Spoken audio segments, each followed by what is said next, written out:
things. And me and Emmett just had a call just before I started letting people into the room. But he's already done a $360 million plus company. Like he's already done this stuff. I've already ran billion-dollar companies, and at some point in time, you just go, really, like this is just ridiculous.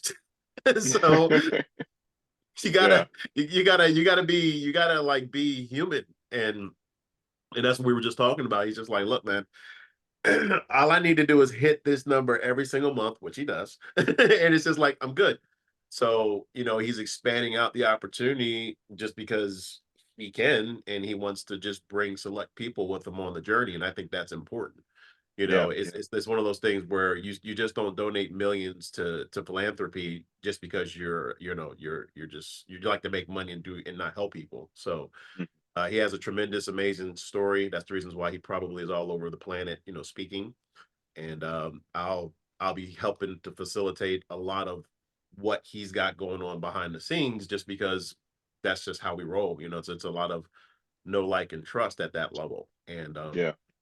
super excited about it. He doesn't want that other lifestyle where you got security and planes. Been there, done that. He's like, hey, hats off. Like that's Yeah. cool, but I don't want to live like that anymore. So it's really a big deal. Well, I would say anymore. I don't know if he actually did that part, but I do know the other part. Yeah. Yeah.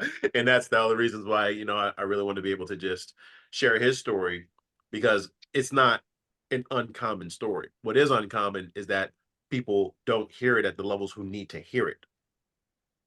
Yeah. Yeah. That's why he's speaking. That makes sense. Yeah.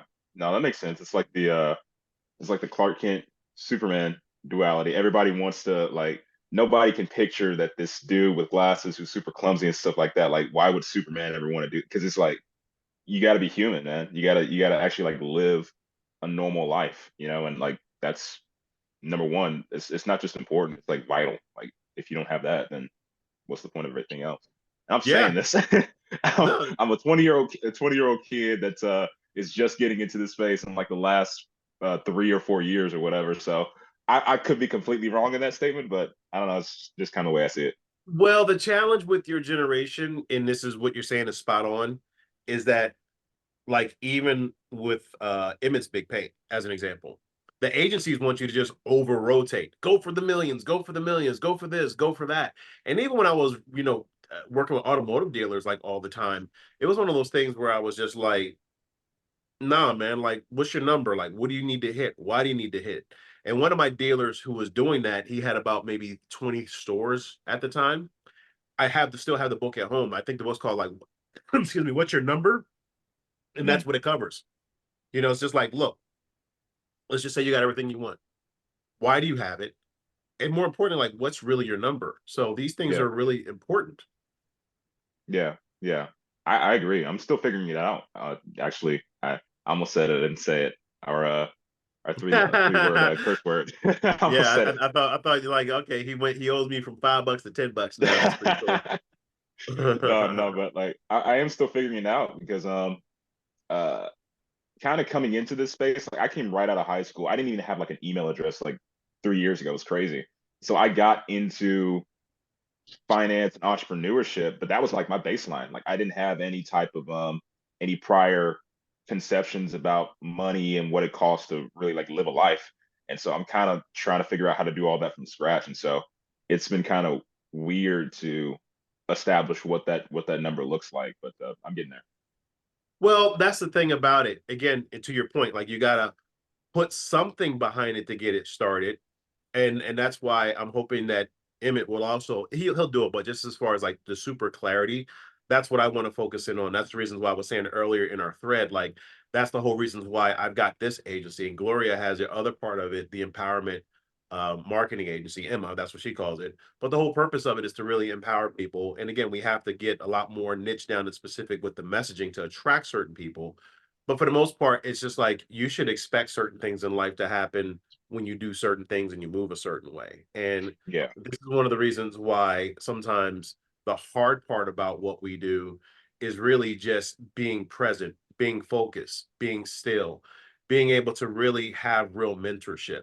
Like, a lot of people, like even when I first got online and started really, when I first started promoting my agency as an example, I had lots of clients and even more people who are actually in financial spaces, ironically, going, I I only want to make a certain number. Like, like I don't really care if I make like 100 grand a month or 200 grand a month, and I really don't care about the jets. And that's a whole bunch of people's mindset, at least from what I've seen from being online for so long. But it's just like, yeah, what do you do? Do you just sit here and just try to fudge it or fake it till you make it, or do you really get real mentorship from people like me and Emmett who've actually done it? Like I've done it. Like it's just like I just had that conversation literally last night with somebody. One of the guys who I'm he's a good friend of mine.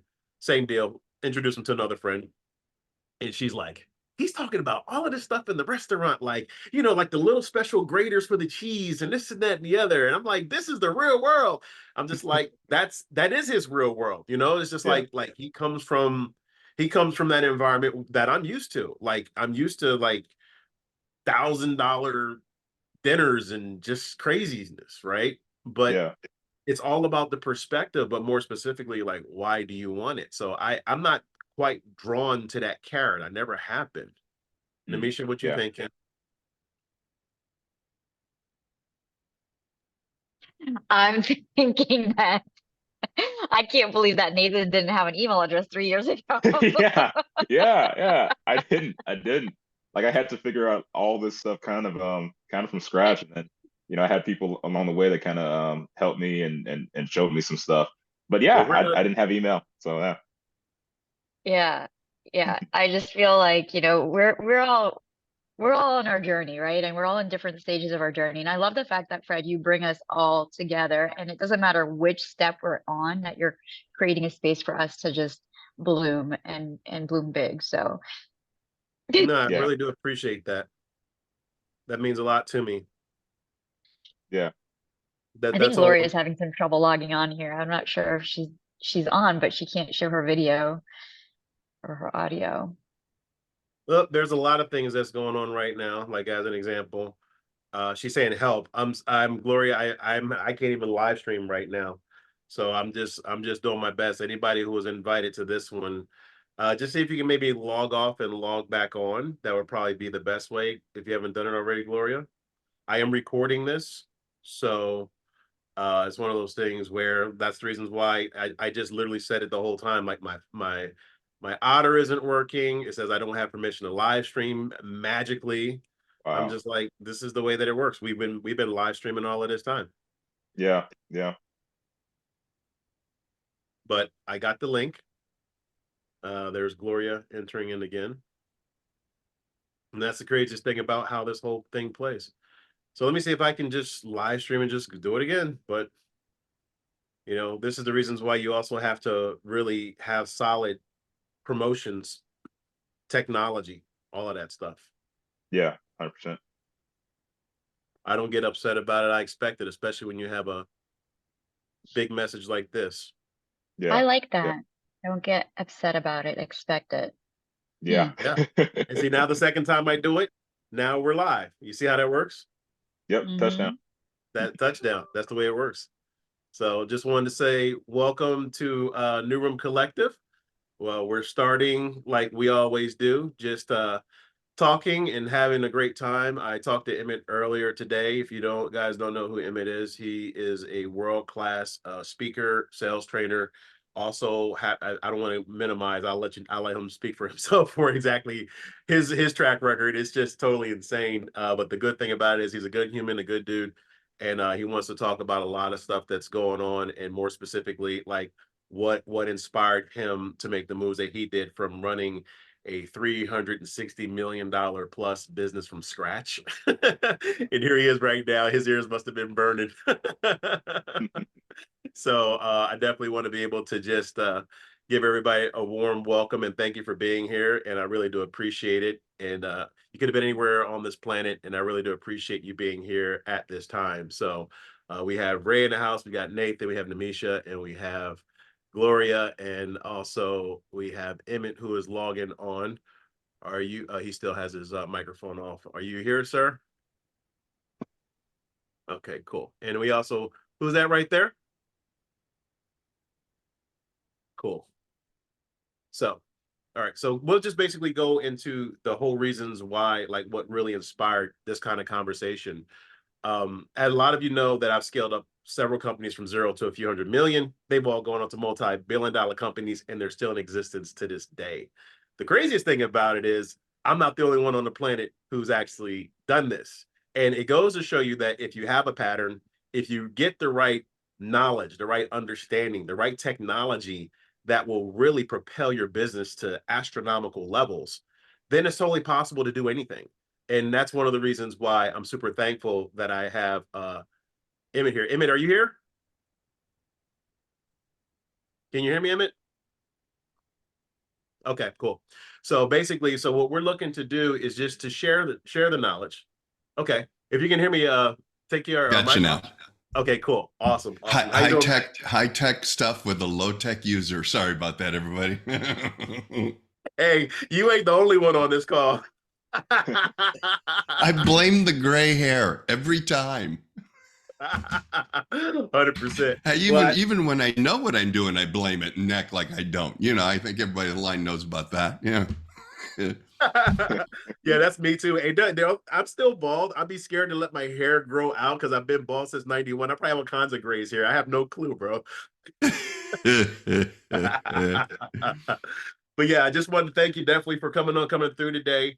I know you have an amazing story, and that's the whole reasons why we have New Room Collective here. We're above average humans helping out other humans to help people really. And one of the things that I was talking about just before you came on was my journey and how I scaled up several companies to a few hundred million. They all went to multi-billion-dollar companies and they're still in existence. But my wife got sick. She nearly died. So I had to jump off the road. And I wanted to be able to just do something different to really help people. And I know your pedigree and your background, specifically, like you've scaled up several companies. You're a huge philanthropist. You've donated millions, and you also really want to help people. So if you can share a little bit about like what inspired you to really get into that direction, and also currently what you're doing, I think that would help us all really out.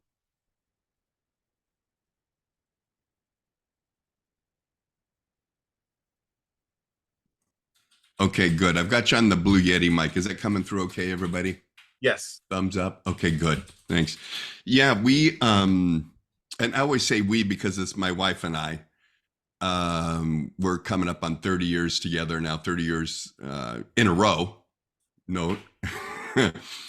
And so she's been very, you know, when you've got a partner, no matter what's going on in your life, they're very intimate with. And I built 6 companies up since, you know, and I always preface it this way: built up 6 companies. Three of them turned out good, and one of them turned out really, really, really good.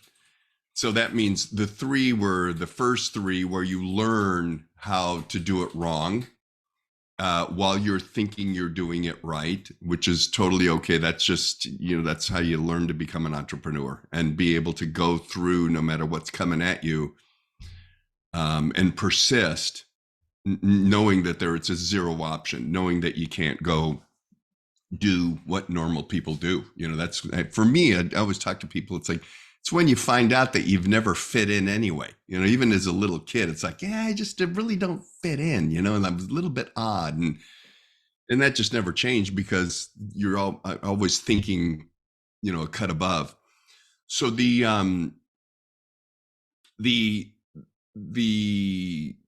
big one that we hit was in the energy space. And I must add, every one of the 6 companies all were some different vertical, different product, and I knew nothing about any of them. Right place, right time, relationships. I got a call from a couple guys I knew, and they said, hey, you built up this big kitchen equipment wholesale nationwide company, and you sold it off, and, you know, what are you doing now? And I said, well, nothing. It's like, well, we are marketing companies for energy companies, the large energy companies that service the world, and they come to us to do their marketing. And funny story, one of their customers that they were using with showed up on his way to Miami to buy his 3rd Rolls Royce, and they kind of scratched their heads and said, well, maybe we should be in the supply business as well. So they started doing that research, and and basically what happened is they're saying, okay, we're marketing for all the suppliers, but we're going to become a supplier too, which means all the suppliers immediately overnight became their competitors and dropped them all. They went from, I don't know, 50, 60 million a year in sales to zero overnight, because they had to they knew that they were going to be a competitor, but it was the long game that they were staring at. So they contacted me, and you want to throw in, in every way, shape, or form. When somebody says throw in, they're always, okay, life, time, money, all of the above. And I looked at it and said, yeah, no, we built that up. We were doing, at the time that I had the similar thing that you did, Fred, which was sitting across from a doctor with my wife and having him say that she's got stage 3B cancer, which is one short of stage 4, and then cashing out of that. We had that built up. We were doing business in 2 countries. We had call centers in Colombia, US, and we had that up to about 360 million a year in business. So I sold off my part of it, because the next couple of years were all going to be about chemotherapy and this alternate universe that I was thrust into. So but I would go back to, and we have, before anything really personally to really rock our boat happened, we were donating to charities and helping. I'm a professional fundraiser too. I travel all over the world and speak for various organizations, and I fundraised millions and millions and millions of dollars over the last 10 years. Had a big announcement with an international event the other day, and it's all great, the acknowledgments, but the fulfillment's in the doing this rather than the trophy at the end. So that was kind of there.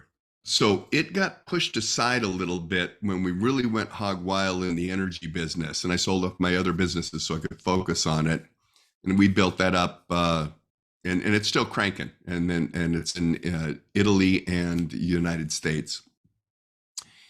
But so when we sat,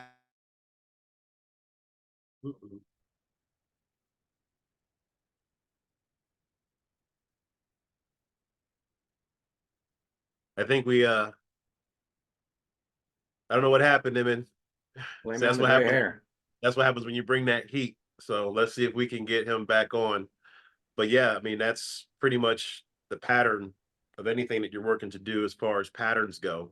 And let me just see if I can get him back on. But any questions or thoughts so far as what he's saying and the benefits and the advantages, but more specifically, we all hit that pain point or that time in life where we have to pivot. We've got to figure things out. We've got to be able to just really make some tough decisions. So I think right off the start, something he said, Fred, and just the way he phrased it, when he said, when you start off with the first couple businesses, you learn how to do it wrong. He didn't say learn from your mistakes and change them. He said learn how to do it wrong, which is what we end up doing. We do things wrong and think we're doing it right, and you know what I mean? So just the way he phrased that, I thought was really important, because I don't think I've ever phrased it like that when I've talked about like my mistakes. Like I actually learned how to do it wrong and thought I was doing it right. But that's absolutely what happened. And I think it happens with all of us as especially when we're first starting as solopreneurs without a team and guidance and a lot of mentorship, right? So I thought that was kind of cool. Yeah, he just said he had a power outage, so he's rebooting up right now. So I'm telling you, that's what I told Demisha. That's why that's why I came in early. Like my Fathom's not working. I couldn't go Facebook Live, all of these failures, but that's how we do it. You literally have to fail. I'm not ruined. I'm not sitting here outside of this window. We just kind of we just forge through and just make things happen. And that's one of the things where while he's still booting up and coming back on, the big key thing here is to have the wherewithal and the knowledge base to be able to continually do it. Like, it's the power of the mastermind. That's what he talked about, his wife also being there as well. You still back, Emmett? Okay, looks like I'm back on. Can you see and hear me again? Yes, sir. We can. Boom, it went dark. That's why I say when you bring so much heat, the quasar style, brother, that's what happens,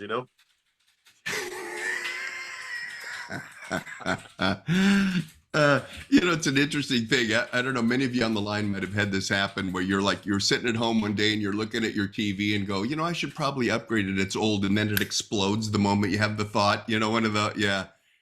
So anyway, so we're cranking, we're making all this money, we're building this massive company, we're getting offers, $200-300 million purchase prices, and all of this is going really well financially. And then your wife has 3B cancer, and then for the next 18 months, now here's an interesting little tidbit.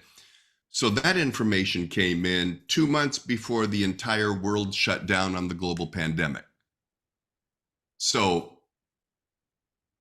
I mean, it's like, you got to stay home. And I was going, well, we're staying home anyway. I mean, it's like we're down the rabbit hole.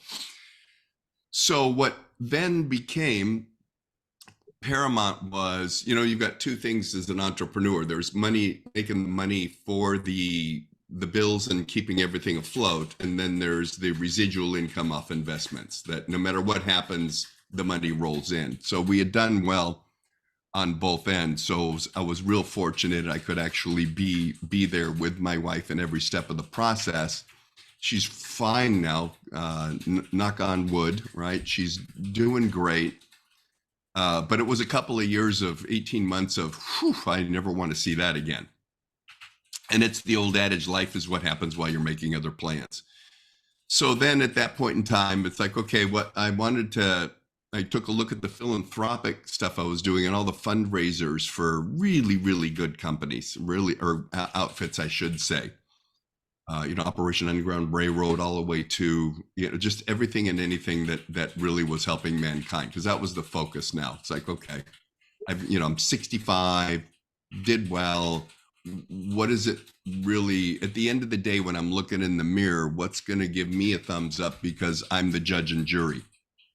And fortunately, when you hit that point in life, then when you're the judge and jury, or you're the best audience that you can have, then your activities tend to match up with your beliefs. That's it. You can't shake it. When I'm looking for approval from others, I can get away with murder and do things that just really don't really introduce myself to myself. So we do this full time now. I travel the world, I speak, I do fundraisers, and started in looking at building residual incomes. Because what happened is many of the people that I was building the fundraising for, I saw that they were giving their entire life to their dream, their goal, their purpose. So here I'm fundraising these millions of dollars, and the people running the outfits were really not doing well financially because they were giving everything they had to the purpose of and that was one of the prerequisites for any company that I would fundraise for. I mean, when I would look at the financials and find out that the CEO was pulling in $5 million a year off the donations of others, and it's like, no, that's not, I can't align with that. So when there was different outfits that were aligned with the real purpose, and I'd look under the hood, and the people behind it were really, they were intending to make a difference, and a positive difference. And when you look at it, it's like, boy, that's the next step up of what you've got to go through if you're going to be an entrepreneur. Being an entrepreneur, there was that first step of, okay, I've got to persist no matter what life was throwing at me. I'm not going to go get a job. I can't, that doesn't fit my skin. I must continue. And I mean, as many of you on the line know, man, you could take some left hooks and some uppercuts that just put you on your back. And you're just like, how am I going to weather this storm business wise? And the answer is, I don't know, but you've got to do it. So then after that's all done and there's a lot of success, I find that the guys that I'm hanging with are, okay, the next step up is that same type of confront. Like, how do I leave my mark on life and living? And there's so many different ways to do that. I don't need to be in the limelight. As a matter of fact, many people behind the scenes, like some of the people that I was talking about that built these nonprofit groups that were giving everything they had, I started, okay, what can I do with my business knowledge that they can actually participate in where I can set them up with an income and a residual so that they can pursue the passion and keep going with that nonprofit group that they've started. I mean, I'll give you one example. When you look at Tim Ballard with Operation Underground Railroad, it's like that was just a guy that couldn't do what he was doing anymore, and he'll tell you this. And all of a sudden, it hits the movie theaters like, and it's like the recognition was through the roof. But at the end of the day, it's a bunch of ex-military that go, "What are we going to do with this training we have?" And we still don't like the bad guys, but we can't operate in the constraints of what some of the governments, we have to we still have to be a little bit off and operate in ways that aren't necessarily going to be permission in advance, but we have to save these kids. And it's like, it's that kind of mindset that as an entrepreneur that propels you at first, because you can't do a job, you know it, you don't fit. And even if you go do a job for a while to make ends meet, because, I got some bills coming in, I got to do it. There's that thing in the back of your head that eats you alive. It's like, this doesn't fit me. I've got to break out.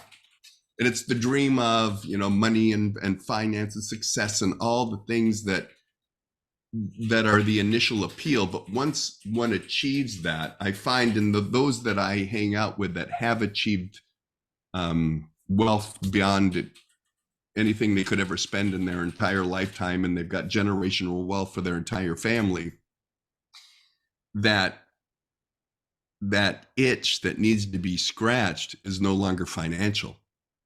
And the itch that needs to be scratched is when they're looking in the mirror and go, now what? Now what? What I want my life to have purpose.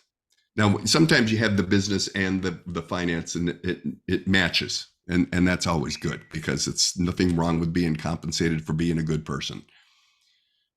So anyway, so that's what current pursuits are. 100% been that way for, I guess, the last 6 years. So any business that comes in and says, "Hey, Emmett, we've got this thing, we want you to invest in it, take a look at it." And I get a lot that come across my plate, because I know so many people that do that are in the private equity space and everything. And they'll say, you're going to make, if you put, X amount of money in here, you'll make 10 times that or 8 times it. And I'll look at the performance and the financials, and it's true. But then I'll look at the actual purpose of what's doing it. It's like, well, what's this going to change? Nothing. It'll change some bank books. And I know now that won't keep me interested. It just won't, it doesn't fit my skin. So that's been kind of the short version, Fred, of, what's, 30 years of business, as a brief introduction here today with everybody. And thank you very much for having me on, by the way. I'm very, very happy for that. Oh yeah, definitely, brother. And that's, you hit some key points, because the whole thing about it is you already have experienced what it's like to have several failures, but also a few $100 million juggernaut, for lack of a better word, right? And that's the same problem that I had being on the road with like my wife. Like, I scaled up all of these companies to a few $100 million. They're still in existence to this day, and I still get the cup of coffee that goes, at the end of building all of this thing with no real meaning, no purpose. Yeah, it was fun. Yeah, I had a chance to do all of that stuff, and yes, I can share the knowledge.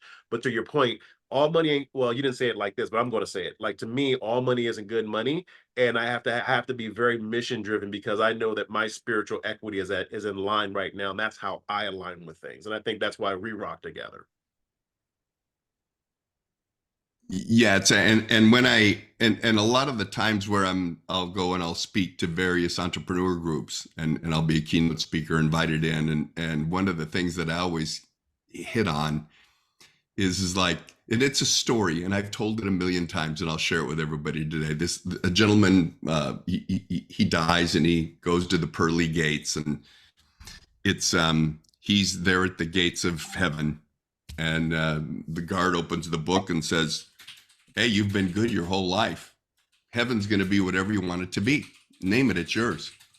The guy says, "Well, I've never had any money. I've always been a volunteer with the Peace Corps, and I've always helped others. I'd like to know what it's like to have some money." And he goes, "Okay, good. Here's a bank balance, 50 million. You'll never spend it. When you drop it down to 30, we'll throw another 50 in." And He goes, wow, this is fantastic. He says, okay, what else? He says, well, I've lived very meagerly my whole life because I've served others. I was in the Peace Corps, and I never owned a home or anything. It'd be nice to have that. And all of a sudden, boom, there's a house on the hill with the pillars, and everything that he envisioned his entire life would be nice to have, and a Ferrari and a Rolls Royce. And he's getting all this stuff. And finally, the guy at the Pearly Gates says, hey, can I ask you a question? And the guy says, yeah, sure. He goes, why are you asking for all this? Why do you want heaven to be that way? And the guy thinks for a second. And he says, well, so I can be happy. And the guard at the Pearly Gates says, oh, well, why didn't you just make that your first wish? And the crowd goes wild. And it's like, because I'm in a room with 200-300 people that have paid $50,000 to be in the room. It's like it's a room of movers and shakers. Yeah. And it's like, okay, yeah. And it's like, so if you can merge those two, your spiritual well-being, if your spiritual if that cup gets full while the same time the monetary stresses of life gets handled, it seems to be the bonus round for everybody that I know that is firing on all cylinders. Their family's good, their marriage is good, they've got everything going on, and it's like, I look at people like that, and it's like, when you look at somebody that has what you want, then you do what they do. And it seems to be the one thread that I've seen again and again and again and again. And then all the books and all the people that we all follow all say the same thing, unless you got both cylinders firing, you can't buy it. You can't buy it, but you can drive comfortably while you're finding it, because it's, your spiritual well-being is free. The fact that you do it in a nice home and your family's comfortable is okay. That's nice too. Yeah. 100%. And brother, I definitely appreciate that. I want to take some questions from everybody before we talk about the next project that you've got going on, which is super exciting to me. We do have some accredited investors on here. I want to give some legal disclaimers that we're not going to give any financial advice. Anything that Emmett says moving forward to this part is just strictly for your interpretation only. But before we get to that part, I do want to ask the question, or if anybody has any questions or thoughts on what he said before we move on to the next part.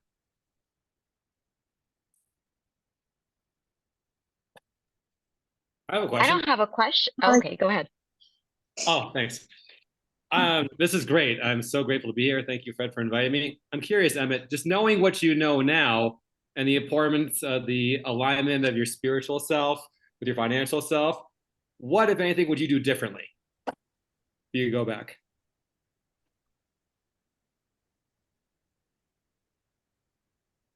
Differently would be, here, the one biggest realization, and everybody that I speak to that's made it and has what I want, it tends to be the thing that they all have found, and it's underneath everything.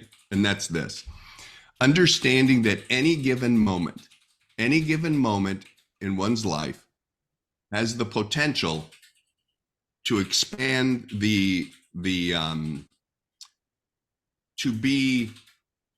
to make that moment more than your wildest dreams come true, but it is up to me, the person in that moment, to make that occur. And I'll give you an example. One of the things I judge myself by is very simple. I got this from one of these really hundreds and hundreds of year old philosophies that kind of go, oh my God, I'm going to so steal that, but it's been around hundreds of thousands of years, right? And it's this: was where I was just at better because I was there? Was it because did I take where I am and make it better for everybody in it, including myself? And usually it's through validation, admiration, because listening to people, it's like actually caring and concerned about what's happening in any given moment. Because what I find, and everybody I talk to that does this, is what you find is that you, in any given moment, you're looking at what actually is. You're assessing what's going on, and you have the ability to make it better.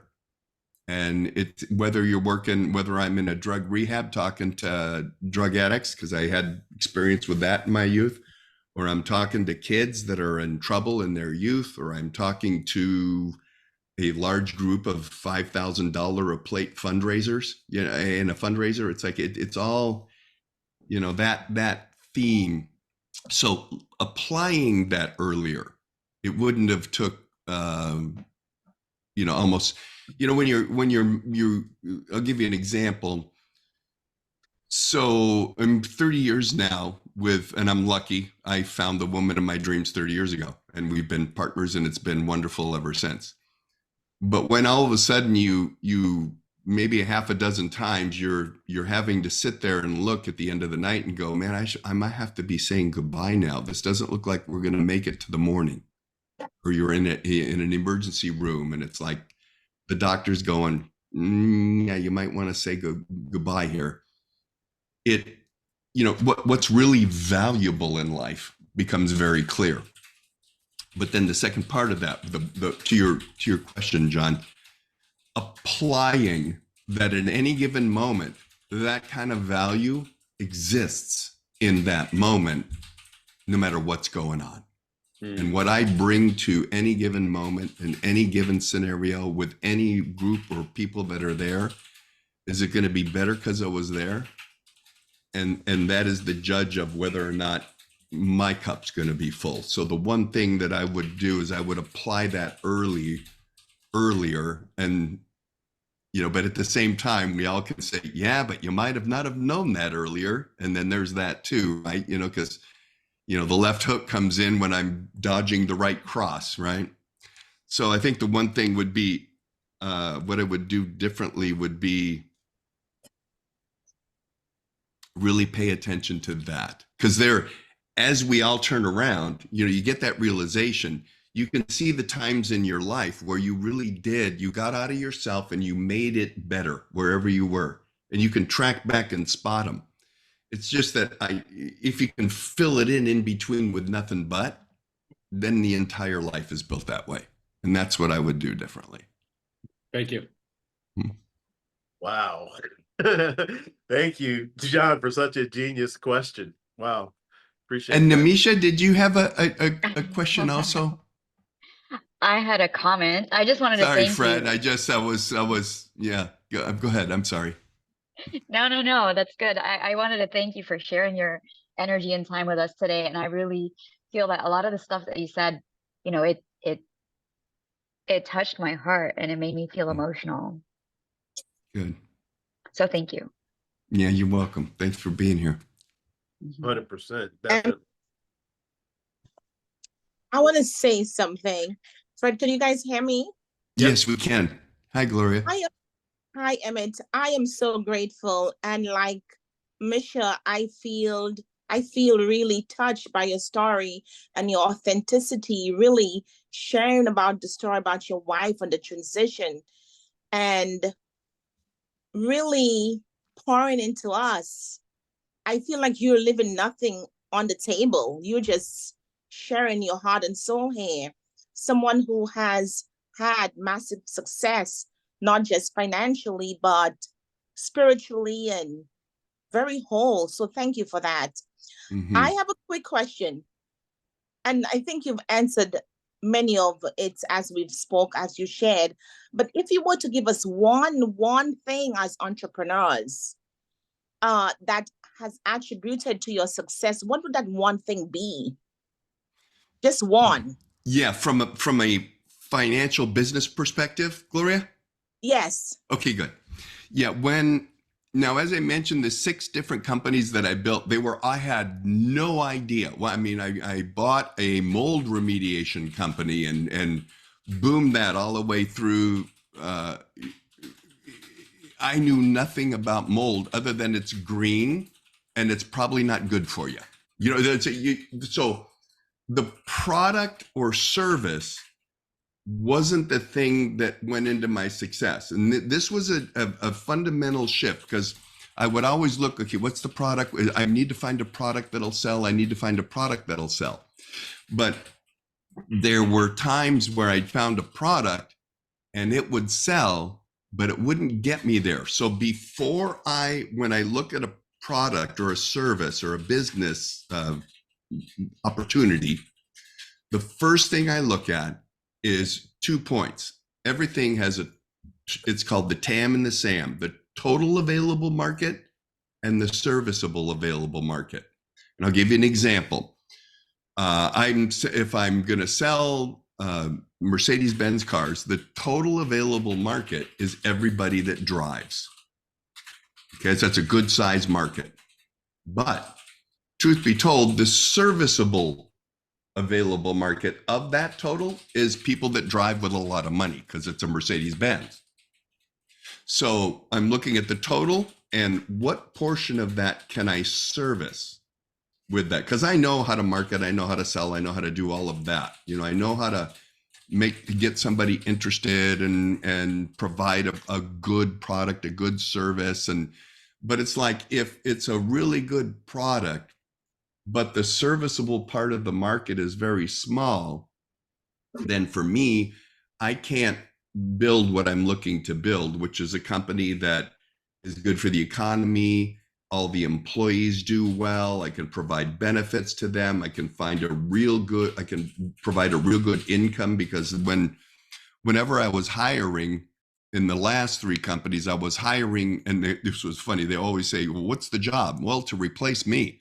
I'm looking for somebody to replace me constantly, because I would want to make executives. I found hiring executives outside wasn't necessarily the best way to go, because I still have to train them on how I ran a business and how I did a business anyway. So you get 15 resumes and all the resumes are untrue if they're any good, because the resume's been written for the job, right?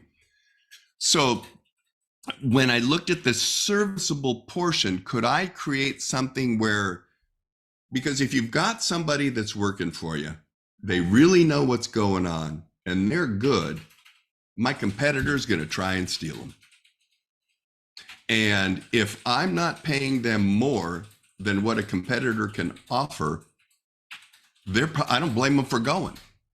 So I'm looking at all these different things that allow me to build a business and sell it as a profitable business, build a business and just have it run and have money come in, even though I'm not involved anymore. All those goals and dreams are kind of go down to, what is the serviceable part of that total? And can I get to where I want to be based on that dollar amount, that estimate of? So I'll give you another example. Somebody came to me and they said, hey, I've got this product. Can I run it by you? And I'm at a charity fundraiser. And it's like, sure, I'm being nice. And says, I have slippers that are heated foot slippers. And I'm going, okay, good. Well, and they heard this little speech on total and serviceable. I go, so the total available market is everybody with feet, but the serviceable available market is everybody who lives in a cold environment, isn't it? I mean, somebody that would want, and that's a small, and your dollar amount, it's a small serviceable, it's a small dollar amount.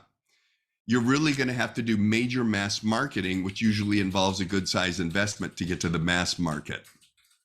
Or you go on Shark Tank and you're in at Walmart because, Sherry bought in on it or whatever.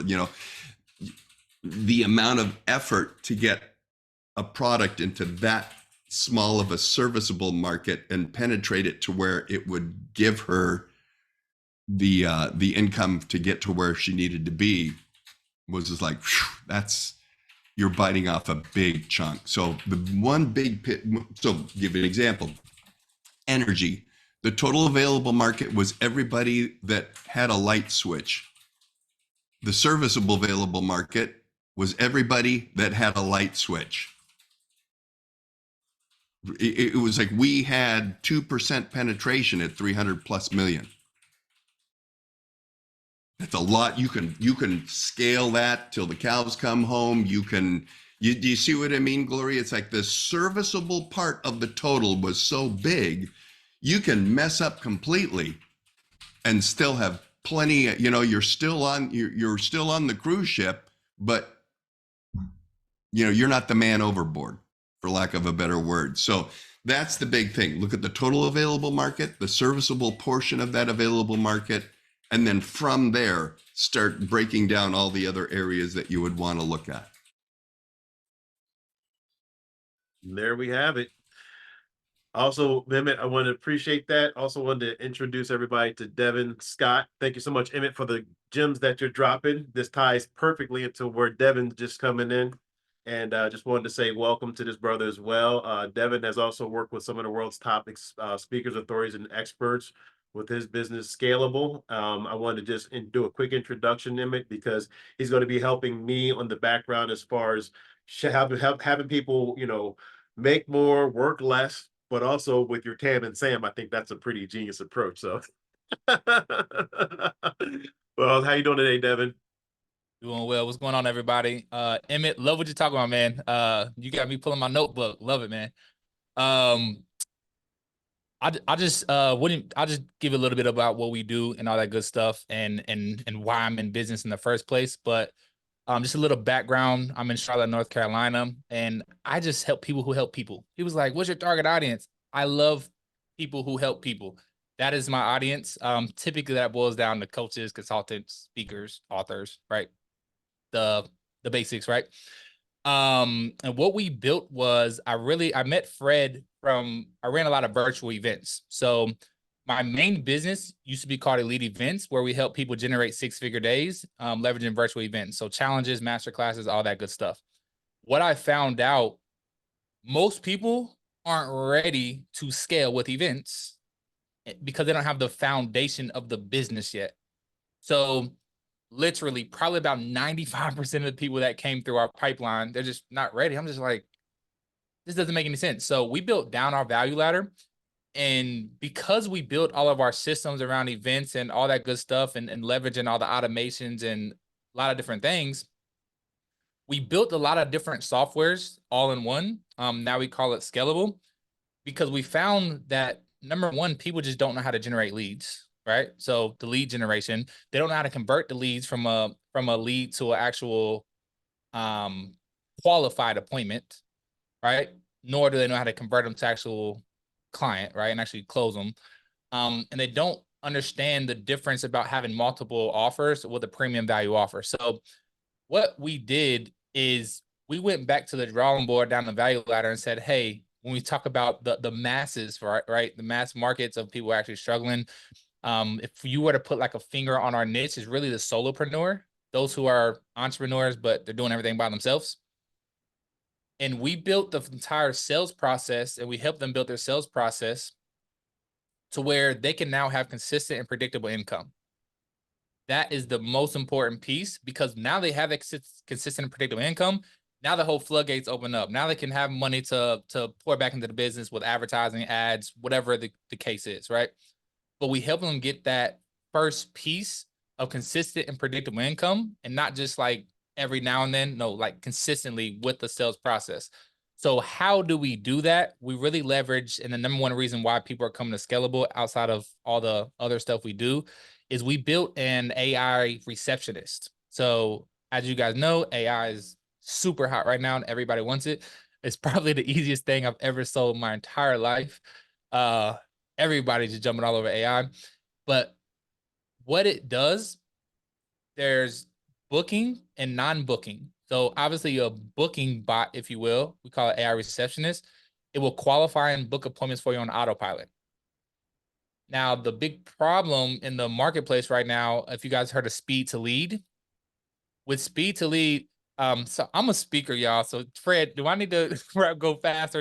I don't know. Yeah, all good, brother. I want to tie in some context here real quick, because Okay. here's where the magic comes in. Because I know I wanted to bring you in first to tie it in. So Devin was actually on board to client Emmett. So I had already told you about Devin as being a part of the team.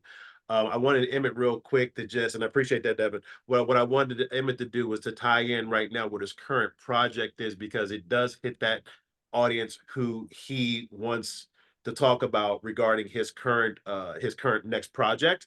And then Emmett, you've heard a little bit about how Devin can solidify and help scale the stuff that me and you were talking about earlier, if that's okay.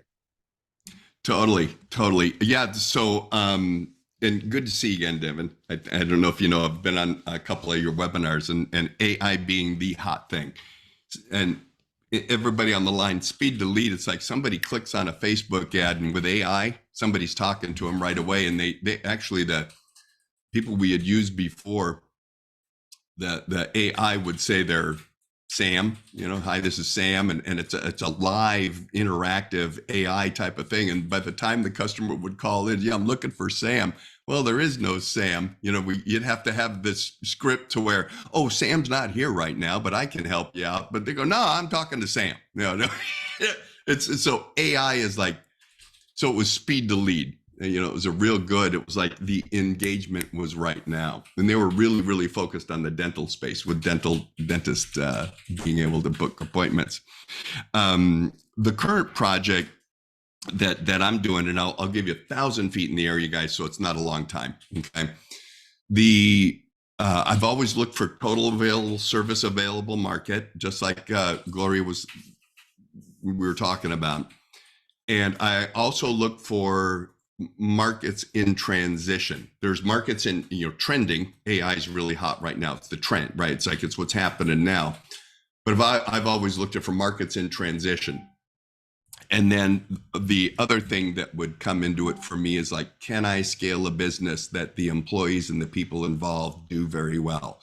Because I'm kind of done. I don't, my money piece is handled. So in order to stay busy and keep, it's like, what am I doing with my life? And so everything I do now is about helping others. And Devin, you hit it right on the head. It's like, if you're doing that, you're going to be good. So there was the manufactured mobile home park industry went upside down in the last 7 years. And I'll give you the broad brushstroke. Excuse me. Somebody has a mobile home park, and let's say there's 100 units at it. And each one of those units has 2 profit centers, the cement slab that it's sitting on and the home that's sitting on the cement slab. It's kind of like a condo and an HOA fee, right? There's the park management and everything. Now, for years, a park owner would own, say, 100 spots, and 50 of those spots, they'd own the unit and they'd have renters in it. So it was an asset for them. And about 7 years ago, it started, and it's getting more and more tight with the inflation and everything that's going on. Banks, for refinancing, selling, valuing the parks. And by the way, there's like 45,000 parks just in the US.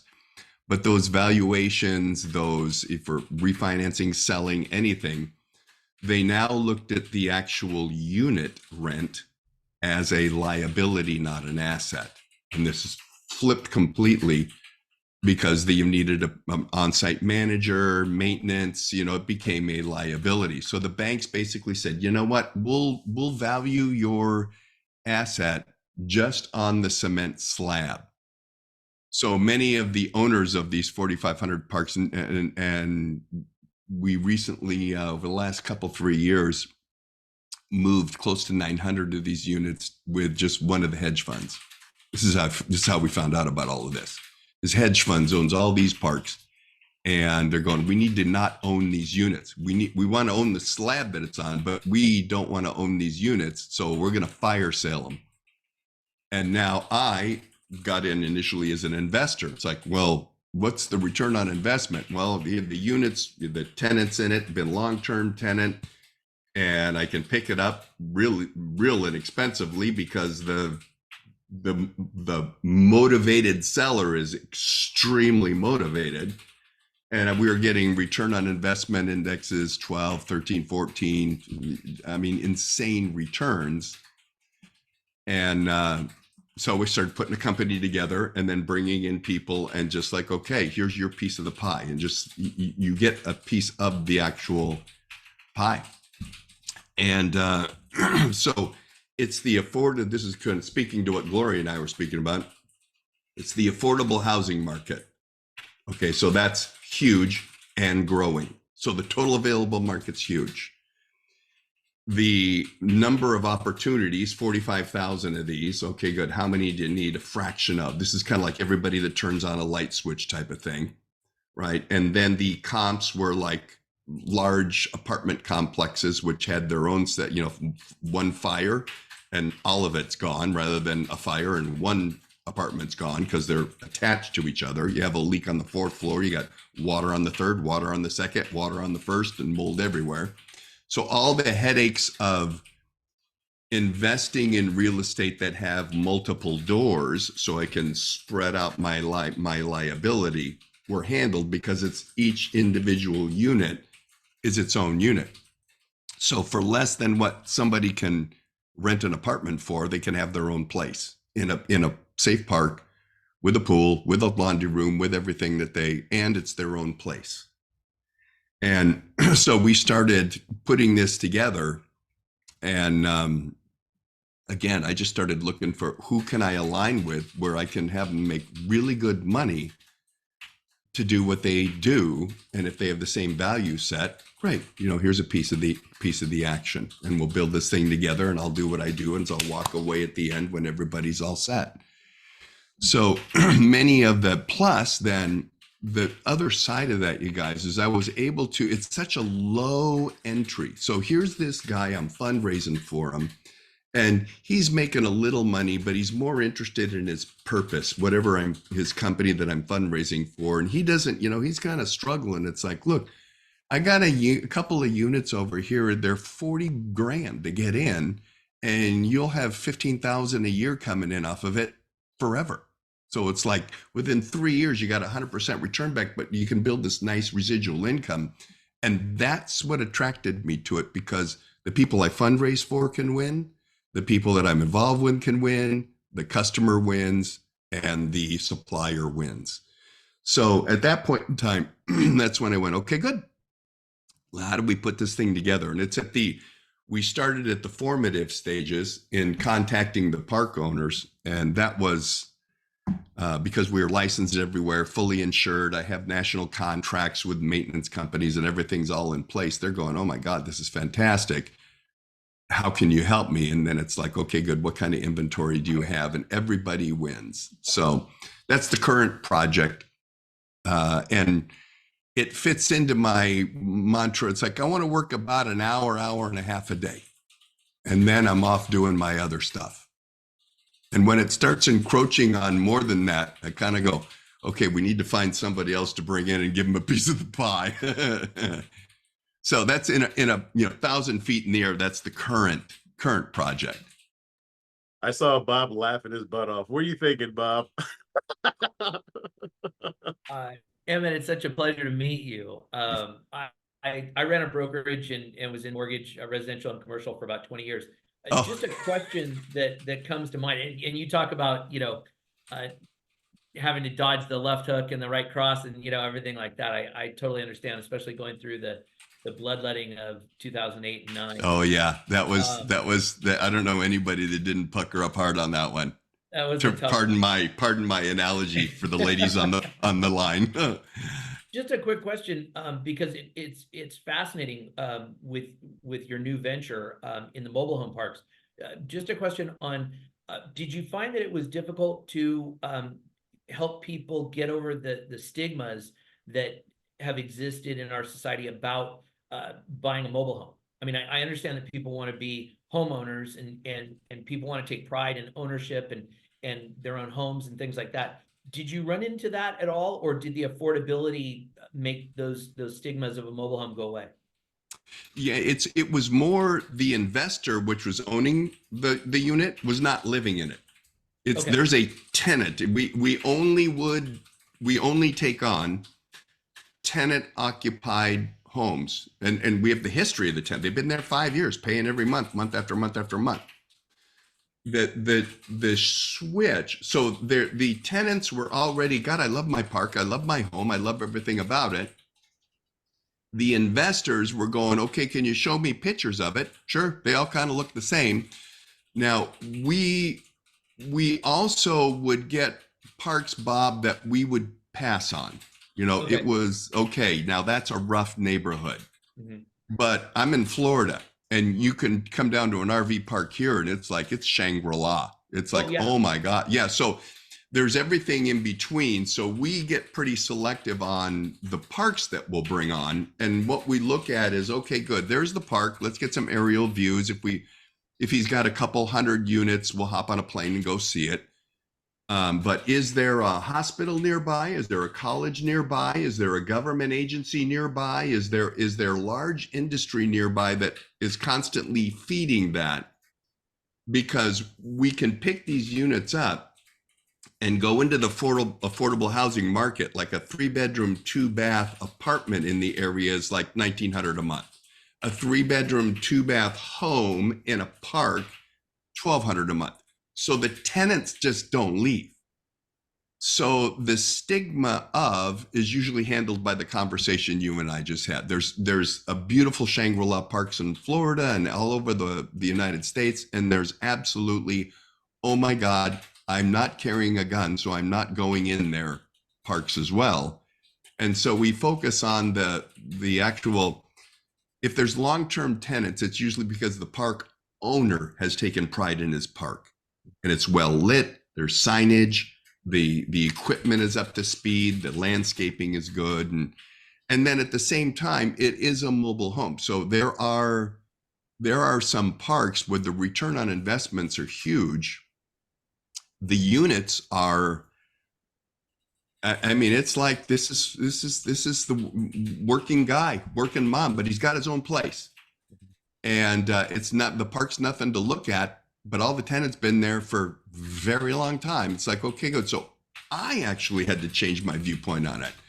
It's like, is it a safe environment that's providing affordable housing for the people that live there and support their community? So, you know, the aesthetics, because some of the big ones, the real nice ones, they're typically gouging their tenants. The slab fee is like the HOA fee of a condo complex. Right. So they're it's way up there. So somebody from New York will retire, they'll come into Florida, they'll buy the unit for 40 grand, and it's $2,000 a month just for the slab. And right. So there's everything in between. So when we look at a unit, it's like, I know that there's investors. I mean, we had a call a couple of days ago, somebody I knew from somewhere. It's like, hey, tell me more. I sent him a spreadsheet. You know, here's 5 units. Here's an example. He says, okay, I'll take all 5. And there's a real good return on investment based on several factors rather than the aesthetic of the unit or the park. So the initial stigma of mobile homes, most of us have, it's like trailer park trash. And then you go through that. And then whenever I explain it to people, they kind of go, okay, that makes sense.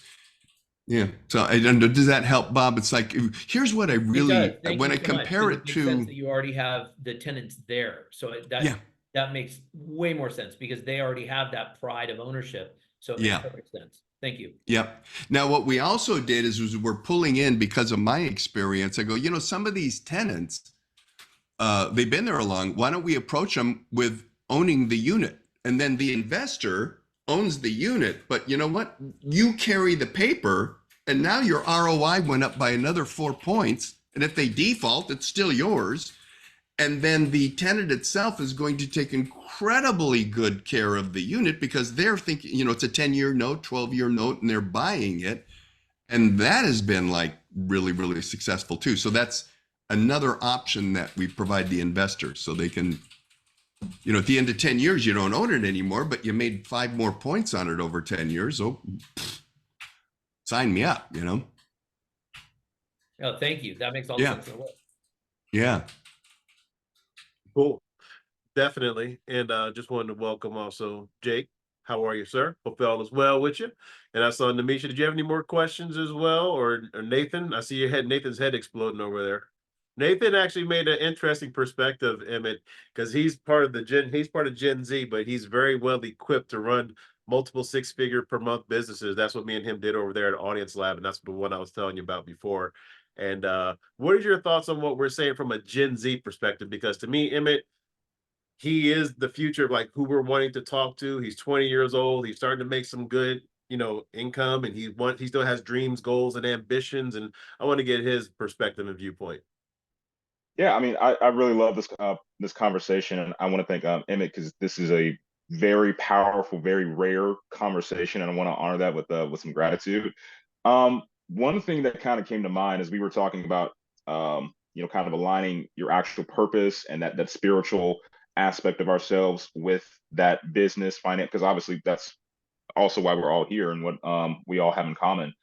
Um, I think from a Gen Z perspective, there is a level of sophistication in that audience where they understand that, hey, I don't want to compromise either my morals or just my standards, or just kind of how I want to live my life, for really any amount of money. Um, and I think this is the thing that we don't have as a generation, because we're still figuring it all out. How do we find that purpose, that kind of movement that we can align ourselves with? Because I think that there's a pivot point, like you mentioned, where we have to go from the that person that persists and goes through all the, they have all the battle scars from going through business, to more of that purpose driven role. How do you know when that pivot point is, and then when do you, or how do you find that opportunity? Wow, really good question. Really good question. And the answer, yeah. And everybody on the line is like, wow, what a, I'm honored to be here. I mean, I'm dealing with, bankers and stuff all day. I mean, just like, what's the bottom line? You know what I mean? Most of my day is like people that like,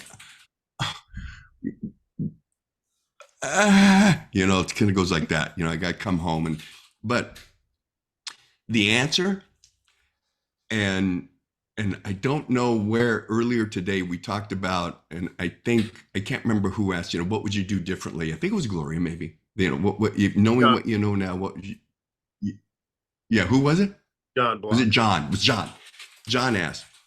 And so being able to look at my own life and go back and say, here's what I would do differently.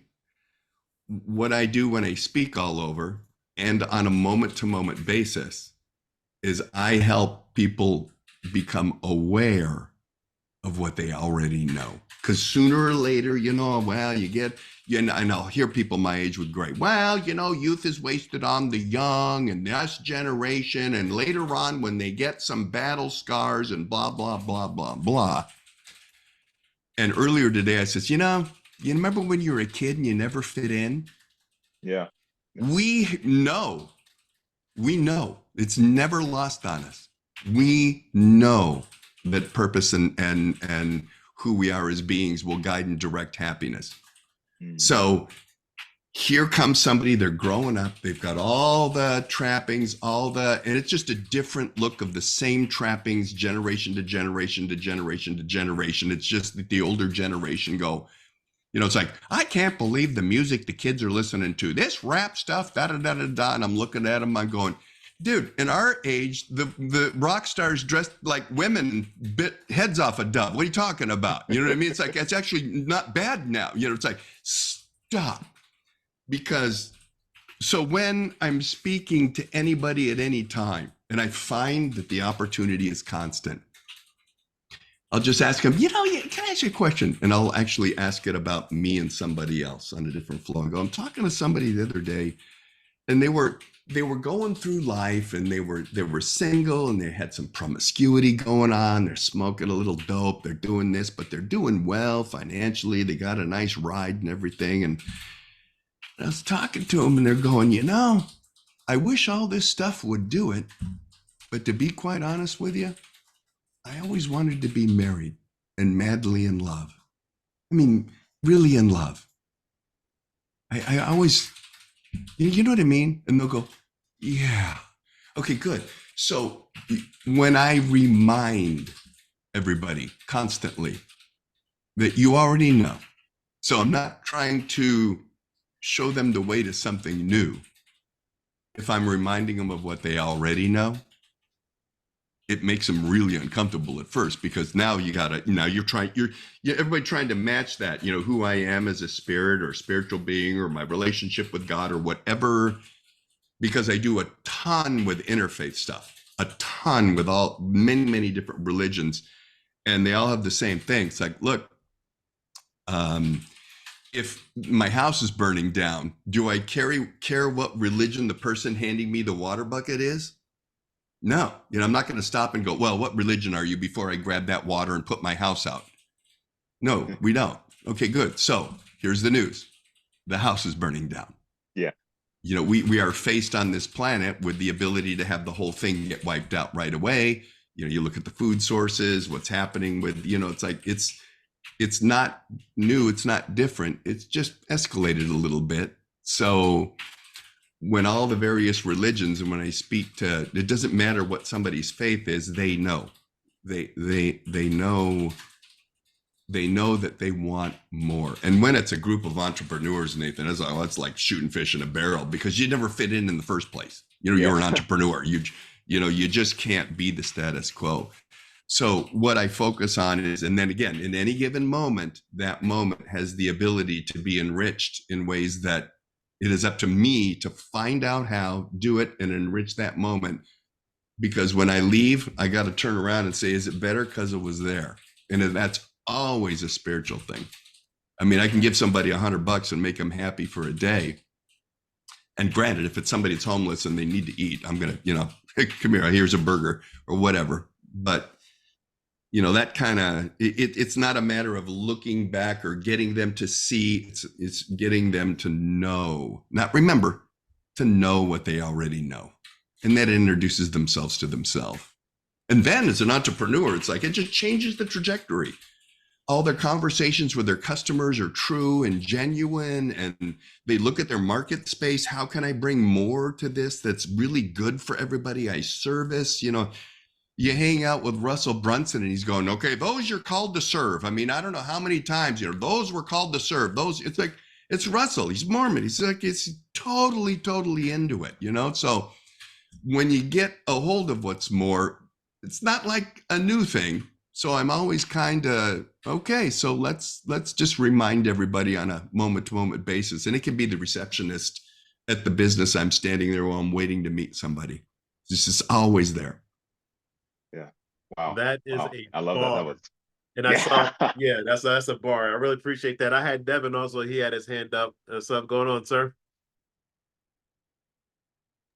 I didn't have my hand up. I'm just giving some round of applause to Emmett. So Awesome. You guys are awesome. See, I'm better. When you leave today, is it better because you were there? Yeah, I'm better because you were here. Wow. 100%. That easy. Yeah, definitely. And it's always done. Admiration, I find, is you can't get, I can get sensation, food, sex, it's a body. But admiration is manufactured not in the physical universe. And admiration melts any thought of any negative thought. It's like you look at it and somebody says, you know what, you did this and that really wasn't okay. And I go, man, I got it. And it's smart that you're thinking about me that way, because I know that you wouldn't want me to do it again. And most people won't do that. For you to be able to think with me that way and actually have the courage to tell me so I can be better, wow, you're something. Well, they're no longer pissed at me, are they? No, the admiration of the rightness of the being, it's all over. So it's like any given moment, I can melt that away. There's a couple arguing, and anyway, you guys get the drift. But admiration is key to, and I always tell people, it's like in my marriage, what I need and want, my wife needs and wants are two different things. What I found, what she really likes is when I find new things about her every day to openly admire about her. She likes it. Like, and when I say it, it's like, oh, now if she says something to me like that, I'm a dude, right? I'm kind of going, what are we doing here? What's going on? Can I watch the football game without being interrupted? What's going on here? I got to figure it out. Right. But there's a difference. I need and want something different. Right. So when I'm finding something new to openly admire about my wife on a daily basis, my marriage is very good. So how do I, after 30 years, find something new every day, let alone 4 or 5 new things to openly admire? there's only one way you can do it, and that's keep your own heart pure, because you're no longer critical. There you go. And look, is there anybody else got any other thing? Because I know we're almost at the top of the hour. I definitely thank everybody for coming through. Emmett, thank you so appreciate much. you guys. Wow. You said this is so. Yeah, I think you really changed like the vibrational frequency of the room in the last hour. So thank you. Thank you so much. Yeah, 100%. Anybody got any other more questions, takeaways? This is your time, because I'm super thankful that we all had a chance. Like I said, we can be anywhere on this planet. We decided to be here right now, and I'm always super grateful, and I want to be always in gratitude for that. Yeah, Fred, thanks for putting this together, brother. 100%, brother. More to come. I want to say, I love the part, Emmett, when you said, keep your whole heart pure so you can stay in admiration of others. Thank you for that. Yeah. Wow. It's mechanical too. It's like there's no dodging it. Yeah. Thanks. Yep. That's my challenge, everybody. Go out there and do it big. You know, did you leave somebody better than how you found them? Also, there's going to be the replay on this, so be sure to check that out on YouTube as well. And for everybody who had a chance to, because I had people texting me, and they're like, "I'm sorry, I missed it." So I'll I'll send off to the email blast. If you haven't gotten on the email list, it's speedscaling.com. We have some of the world's most prolific thinkers out here with one intention only, and that's to change the world, really help people, and really do it the right way. So much love to everybody. If you need anything, then you know how to find us over here at New Room Collective. Peace out. Thanks, you guys. Have an excellent day. Thank you, Thanks Emmett. a bunch. Fred. Thanks, guys. Looking forward